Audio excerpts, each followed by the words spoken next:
नमस्कार साथियों, मैं डॉक्टर देवेश भारद्वाज आप सभी का अपने YouTube चैनल गुरुदेव एजुकेशन अड्डा परिवार में हार्दिक स्वागत करता हूं।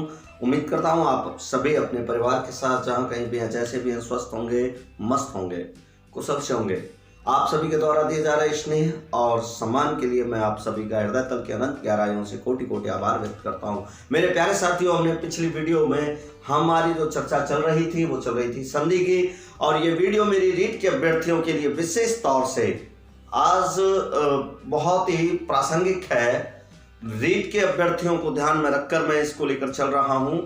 बाकी आप किसी भी प्रतियोगी परीक्षा में अगर बैठते हैं तो ये सभी प्रतियोगी परीक्षाओं में काम आने वाला टॉपिक चल रहा है। हमारा प्रकरण चल रहा है संधि, और संधि में मैं पिछली वीडियो में मेरे प्यारे साथियों आप लोगों को बता चुका हूं कि संधि किसे कहते हैं, संधि कितने प्रकार की होती है, स्वर संधि, व्यंजन संधि और विसर्ग संधि। स्वर संधि के अंतर्गत 5 प्रकार होते हैं, जिनमें से हमने 3 प्रकार पहली 3 वीडियो में 2 वीडियो में पढ़ लिए हैं, है ना। कौन कौन से? दीर्घ संधि, गुण संधि और वृद्धि संधि।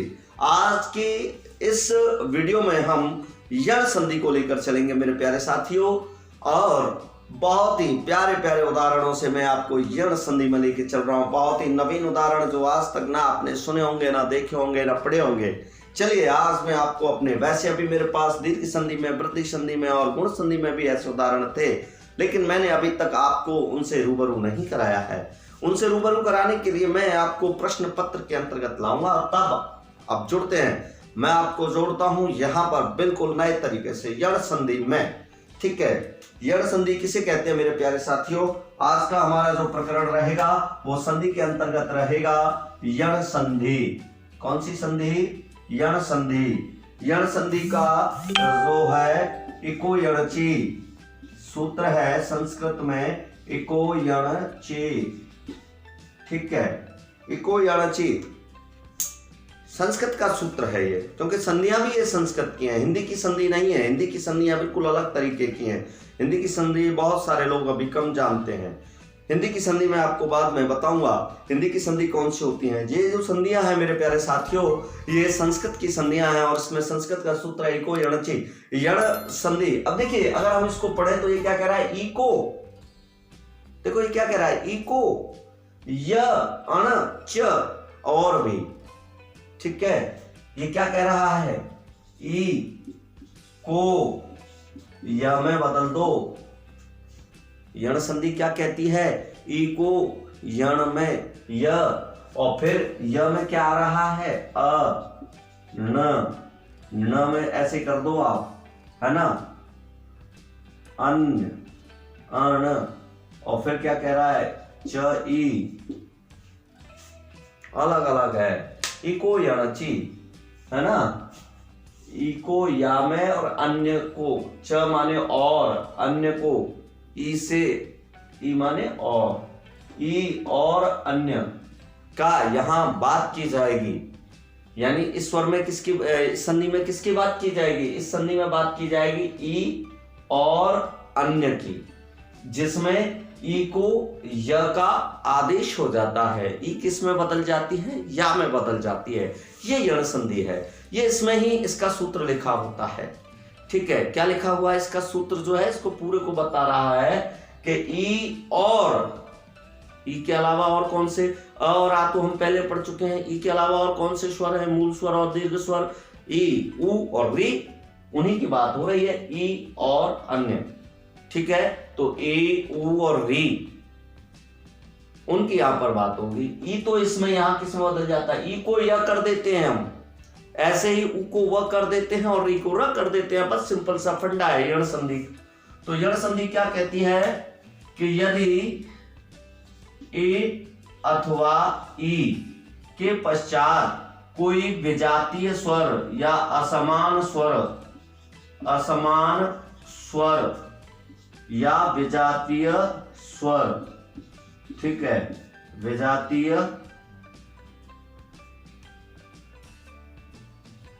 स्वर आए तो ए अथवा ई किस में बदल जाती है? या में। या हमने पहले पढ़ा है।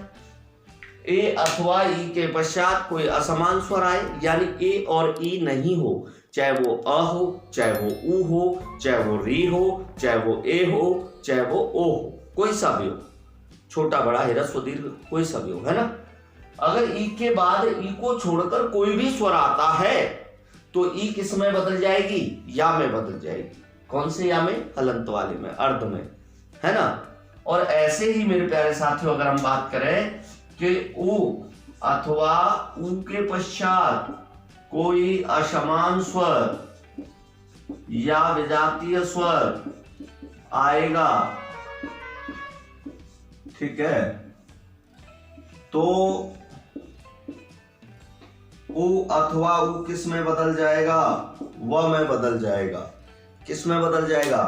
ऊ अथवा ऊ व में बदल जाएगा, ठीक है। बाद वाला स्वर में कोई परिवर्तन नहीं होगा। अभी तक जो हमने 3 संधियां पढ़ी मेरे प्यारे साथियों, उन 3 संधियों में हमने पढ़ा कि अभी तक दोनों मिलकर बन रहे थे। अ प्लस अ बराबर आ, अ प्लस ई दोनों मिलकर बने ए, अ प्लस ऊ दोनों मिलकर बने ओ, अ प्लस री दोनों मिलकर बने अर, ये हमने पढ़ा।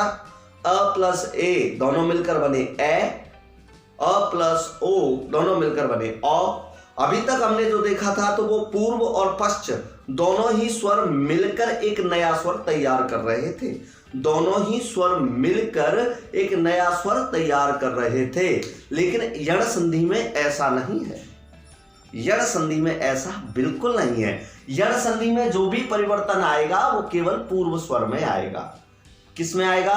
केवल पूर्व स्वर में आएगा। यहां केवल ई अथवा, इसके ए अथवा ई के बाद कोई विजातीय स्वर आता है तो ए अथवा ई य में बदल जाएगी, बाद वाले स्वर में कोई परिवर्तन नहीं होगा। ऐसे ही ऊ अथवा ऊ के पश्चात, उ अथवा ऊ के पश्चात कोई विजातीय स्वर आता है, कोई असमान स्वर आता है, मतलब ऊ अथवा ऊ को छोड़कर कोई भी आ जाए, अ आ जाए, आ जाए, ए आ जाए, ई आ जाए, ए आ जाए, ओ आ जाए, ठीक है, री आ जाए, कुछ भी आ जाए तो ऊ किस में बदल जाएगा? ऊ अथवा ऊ व में बदल जाएगा। और ऐसे ही मेरे प्यारे साथियों, यदि री के पश्चात कोई विजातीय स्वर आता है, किसके पश्चात? और री के पश्चात कोई विजातीय स्वर आता है तो री किस में बदल जाएगी? र में बदल जाएगी। किस में बदल जाएगी? र में बदल जाएगी। अब री के पश्चात कोई विजातीय स्वर, विजातीय मतलब केवल ये री नहीं हो, कोई भी स्वर हो। ऐसे ही विजातीय ऊ और ऊ नहीं हो, कोई भी स्वर हो। अगर ऊ और ऊ के बाद ऊ और ऊ आ गया तो फिर तो दीर्घ संधि होगी। समझ में आया ना? ऊ और ऊ के बाद ऊ और ऊ आएगा तो कौन सी संधि होगी? दीर्घ संधि होगी। ऊ और ऊ के बाद ऊ और ऊ को छोड़कर कोई भी स्वर हो, ठीक है, तो वहां ऊ और ऊ किस में बदल जाएगा? वा में बदल जाएगा। ऐसे ए और ई के बाद यदि ए और ई आ गई तब तो दीर्घ संधि होगी, है ना, दीर्घादेश होगा। लेकिन ए और ई के बाद ई और ई को छोड़कर कोई भी स्वर हो, कोई भी एनीबॉडी, कोई भी स्वर हो, 11 स्वरों में से कोई से भी 9 स्वर हो, इन दो को छोड़कर कोई से भी 9 स्वर हो, ठीक है ना, तो ई और ई किस में बदल जाएगी? य में बदल जाएगी। फिर बाद वाले स्वर का क्या होगा? अरे बाद वाला स्वर, अब मान के चलो कि ई के बाद अ आ गया, क्या आ गया? अ आ गया, तो ई के बाद अ आ गया तो ई तो य में बदल जाएगी और बाद वाला स्वर इस या में जुड़ जाएगा और दोनों मिलकर या हो जाएंगे। आगे बात समझ में? दोनों मिलकर क्या हो जाएंगे? या हो जाएंगे। ऐसे ही मान चलो ऊ और ऊ के बाद क्या आ गया? अ आ गया, तो असमान स्वर है, असमान स्वर है तो ऊ और ऊ किस में बदल जाएंगे? वा में बदल जाएंगे। और वा में के बाद अ आ रहा है तो अ किस में? इस वा में ही जोड़कर क्या हो जाएगा? पूरा वा हो जाएगा। हो जाएगा कि नहीं हो जाएगा? ऐसे ही री के बाद अगर कोई असमान स्वर मान के चलो अ ही आ गया तो क्या हो जाएगा? र में ये जुड़ जाएगा, री र में बदल जाएगा और दोनों जुड़कर क्या हो जाएंगे? दोनों मिलकर क्या हो जाएंगे? र हो जाएंगे। आगे बात समझ में? तो बाद वाला स्वर य व र में जुड़ जाता है। जो भी स्वर होता है, चाहे वो अ हो, चाहे वो आ हो, चाहे वो ऊ हो, चाहे वो क्या नाम है, ए हो, जो भी स्वर होगा वो इसमें जुड़ जाएगा। सिंपल सा फंडा है समझने की, और सबसे सरल है यण संधि। मेरे प्यारे साथियों, मैं आपको बता दूं, यण संधि में आपको कहीं कोई दिक्कत नहीं आएगी। क्यों नहीं आएगी? कि यण संधि की सबसे बड़ी पहचान तो ये है कि ये जहां कहीं भी क्या होगा, य होगा, व होगा और र होगा, ठीक है, ये पूरे होंगे और इनसे पहले का वर्ण कैसा होगा, कोई सा भी वर्ण हो वो कैसा होगा, आधा होगा, ठीक है, क्या होगा, आधा होगा, ठीक है। अब जैसे ता और रा को मिला के लिखें, रा पूरा हो और त आधा हो, तो ऐसे थोड़ी लिखते हैं। फिर इसको हम क्या है, त्र के रूप में लिख देते हैं, अलग अलग है ना। श आधा हो और रा पूरा हो तो श्री के रूप में ऐसे लिख देते हैं अपन। ये आपको पता होना चाहिए, ये नॉलेज होनी चाहिए, ठीक है। तो अब ये संधि को हम करके देखते हैं। सिंपल सा फंडा है, जहां भी य व र तो पूरा हो और उससे ठीक पहले वाला वर्ण कैसा हो, आधा हो, तो वहां पर 90% चांस है कि यण संधि होगी, ठीक है। मैं बिल्कुल सिंपल सा उदाहरण बता रहा हूं। अगर या है और उस पर ई की मात्रा नहीं है, अगर या है और उस पर ई की मात्रा नहीं है, तो वहां 95% और उससे पहले वाला वर्ण कैसा है, आधा है, तो 95% यण संधि की संभावना है। यदि व वर्ण है और उस पर उ की मात्रा नहीं है, यदि व वर्ण है पूरा और उससे पहले वाला वर्ण व पर उ की मात्रा नहीं है और उससे पहले वाला वर्ण क्या है, अधूरा है, आधा है, तो आप यकीन मानिए वो 95% संभावना बन रही है कि वो यण संधि होगी।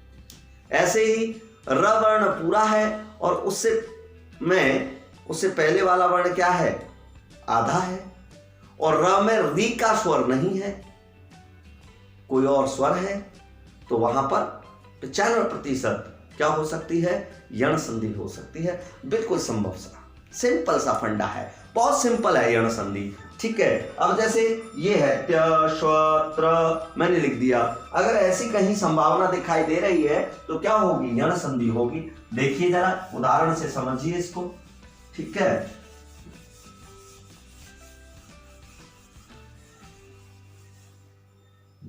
जैसे हमने लिख दिया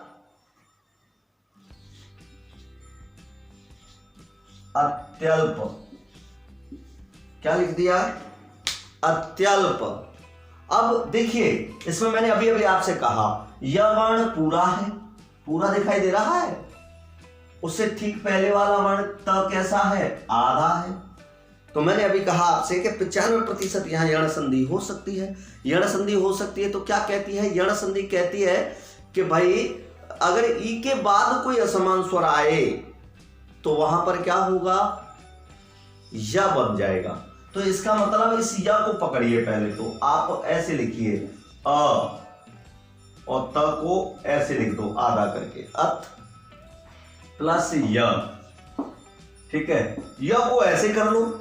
अब य में कौन सा स्वर नजर आ रहा है, यल्प, तो इसका मतलब आपको पूरा अ नजर आ रहा है, तो एक शब्द तो आपको सीधा सीधा नजर आ गया। या में जो स्वर है ना उस स्वर को निकाल दीजिए, पीछे वाले शब्द में तो आपको दिमाग लगाना ही नहीं पड़ेगा। जैसे यल्प तो अल्प, यल्प तो य में क्या दिखाई दे रहा है, अ, तो अ को निकाल दीजिए, पूरा शब्द मिल गया आपको पीछे वाला। अल्प, यल्प यानी अल्प, अल्प निकाल दिया, इसमें तो आपको दिमाग लगाना ही नहीं है।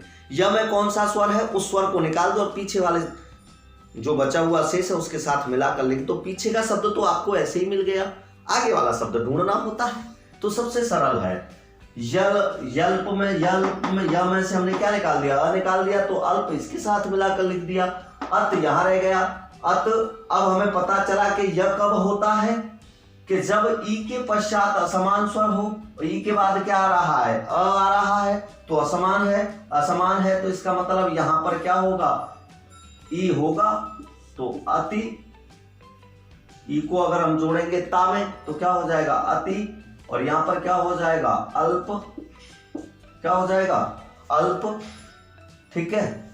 अब आप इसको ऐसे देख लीजिए, कैसे देख लीजिए, जैसे अत में से हमने ई को निकाल दिया, अति में से ई को निकाल दिया तो त आधा रह गया, ई के बाद क्या आ गया, अ आ गया, तो ई किस में बदल गई, य में बदल गई, बदल गई कि नहीं बदल गई, यही वाला अभी मैं आपको नियम बता रहा था। और जैसे यह में बदल गई तो त कैसा रह गया आधा, और बाद वाला स्वर इसमें जुड़ गया तो त तो यो हो गया, और या में जुड़ गया अ तो यल्प हो गया, अत्यल्प। समझ में आ रहा है? ऐसे ही देखिए, एक और देखिए, हम कह रहे हैं अत्युक्ति। क्या कह रहे हैं हम? अत्युक्ति। अब देखिए वही शब्द है अत प्लस य, ठीक है। अब इसको थोड़ी देर के लिए यहां से हटा देते हैं। अत्युक्ति को क्या करते हैं हम? अत्युक्ति को तोड़ के देखते हैं। तो अत या पूरा दिखाई दे रहा है, स्वर है इसमें, युक्ति दिखाई दे रहा है। तो अत आधा हो गया, युक्ति में से या को निकाल लीजिए। किसको निकाल लीजिए? या को निकाल लीजिए। और या में स्वर कौन सा है? युक्ति, उक्ति। तो या में से कौन सा स्वर निकल के आ गया? उक्ति। उक्ति निकल के आ गया। नियम क्या कह रहा है? यदि ई के पश्चात क्या आ गया? कोई असमान स्वर, उक्ति में क्या है? ऊ है, तो ई किस में बदल जाएगी? या में बदल जाएगी। और या के बाद वाला जो स्वर है वो उस या में लग जाएगा। तो इस प्रकार ई निकल के आई, तो ई का स्वर अगर हम तापे लगाएंगे तो क्या हो जाएगा? अति प्लस उक्ति बराबर अत्युक्ति। समझ में आ रहा है? अत्युक्ति ये ऐसे हो जाएगा, ठीक है। ऐसे ही जैसे अगर हमने यहां लिखा कि प्रति प्लस एक, प्रति प्लस एक, तो क्या होना चाहिए इसका? देखिए प्रति प्लस एक, तो सबसे पहले ऐसे देखिए, प्र त पे अगंत लगा दो थोड़ी देर के लिए। अब इसमें से क्या स्वर नजर आ रहा है आपको? प्रति पे क्या स्वर है? ई, तो ई को अलग निकाल दिया, ता आधा लिख दिया हमने यहाँ पर, ई। और बाद में क्या नजर आ रहा है आपको? एक है। तो ई के बाद क्या आ रहा है? ए, असमान स्वर है। ई के बाद ए आ रहा है तो असमान स्वर है, तो ई किस में बदल जाएगी? या में बदल जाएगी। तो अब जरा इसको यहां पर लिखिए, देखिए, प्रत्यय ऐसे हो जाएगा। और या में क्या है? ए का स्वर जोड़ेंगे तो प्रत्यय, और फिर क्या बचा? क, तो क्या बना? प्रत्येक। प्रति प्लस एक, प्रत्येक। तो यहां पर यह क्या है? पूरा है, तो क्या है? आधा है। मैंने अभी बताया यह पूरा हो, उससे पहले वाला वर्ण आधा हो, ठीक है। तो वहां पर क्या होगा? यण संधि की संभावना है। आप देख सकते हैं, उसको पकड़ सकते हैं। ऐसा वर्ण अगर आपको कहीं नजर आ रहा है, जैसे किसी ने आपसे कह दिया कि भाई पर्यंत, पर्यंत शब्द है, तो यह कैसा है? पूरा। इससे पहले वाला शब्द क्या बोल रहा है? पर। र जो ऊपर चढ़ रहा है ये आधा है, पर बाद में बोल रहा है यंत। तो यंत में क्या आपको स्वर दिखाई दे रहा है? पर को तो ऐसे लिख दो, है ना। और यंत में क्या दिखाई दे रहा है? अंत। तो यह को ऐसे कर दो और अंत को ऐसे कर दो। अच्छा बताओ यह कब बनता है? जब ई के बाद कोई असमान स्वर हो। ई के बाद अन असमान स्वर है, तो इसका मतलब इसका संधि विच्छेद क्या होगा?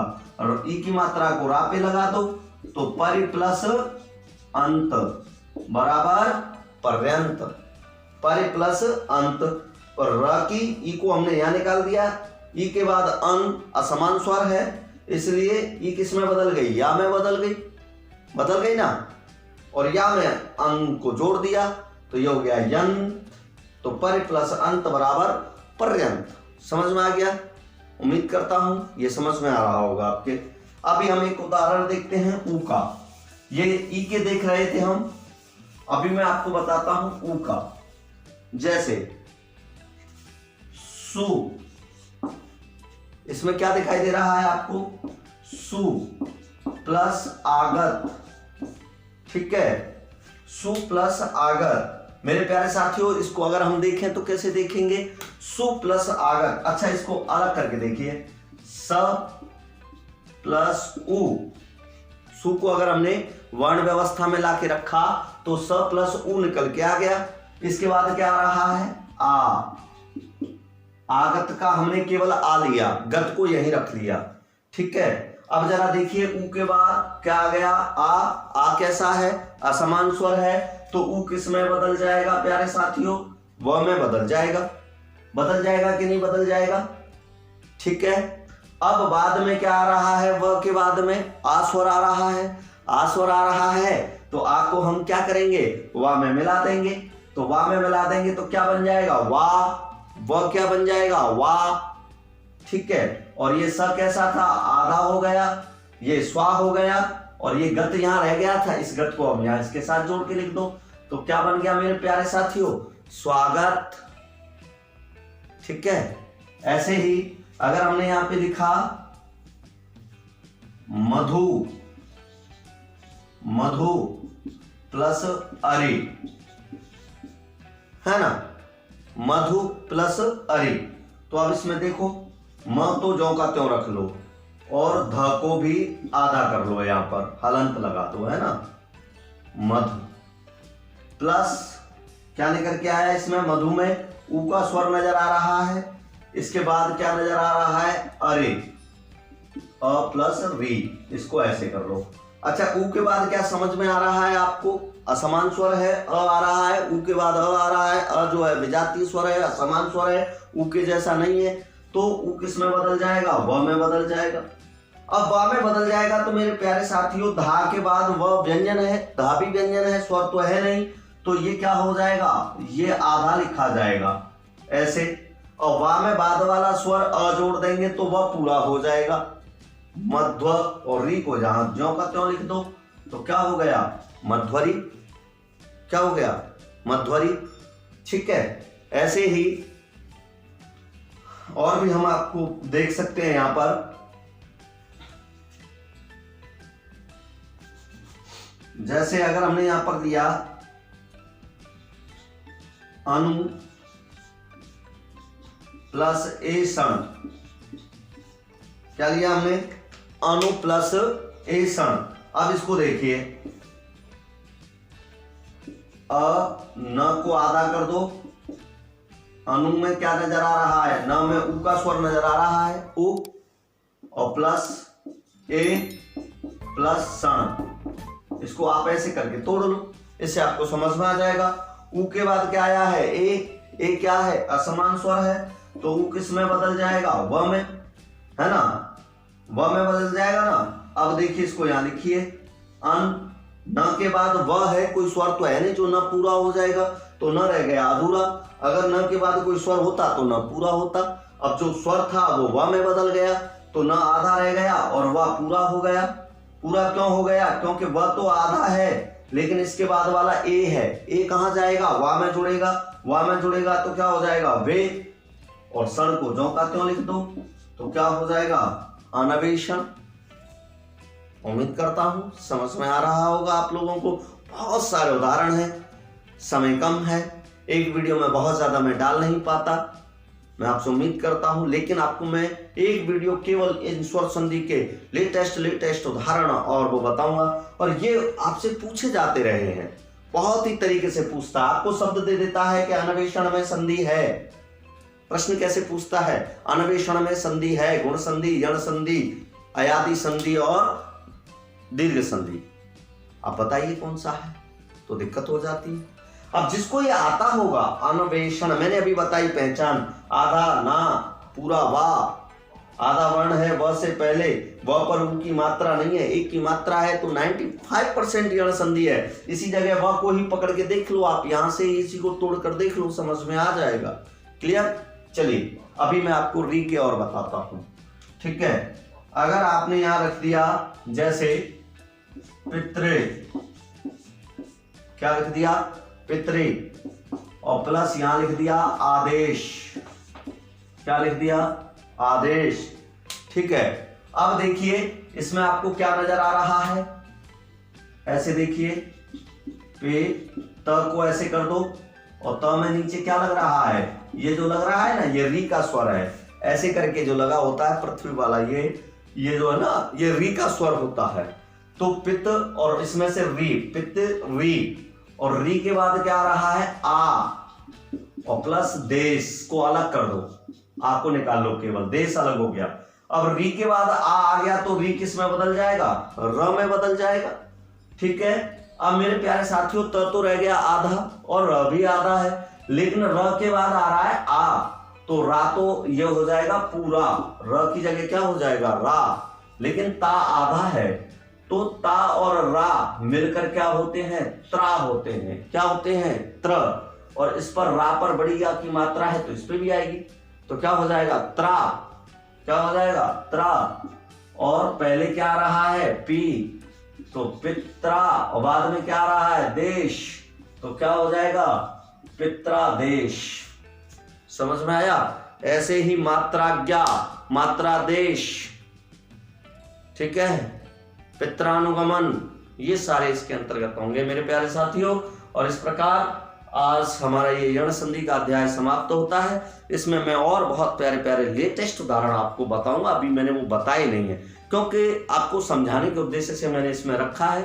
पहले आपको समझ में आना चाहिए, फिर मैं आपको दूंगा होमवर्क जो आप घर बैठकर करेंगे और जिनके उत्तर आपको ढूंढने होंगे, और नहीं मिले तो तब आप मुझसे संपर्क कर सकते हैं, तब मैं आपको लेटेस्ट उदाहरण दूंगा। कलयादि संधि कराने के बाद स्वर संधि में मैं आपको इतने सारे नवीन उदाहरण दूंगा जिनको आप ढूंढते रह जाओगे। ओके, तो साथियों अभी मैं लेता हूं आपसे विदा, कल फिर मिलेंगे अगली वीडियो में। तब तक के लिए मैं चाहूंगा आपसे विदा। वंदे मातरम, जय हिंद,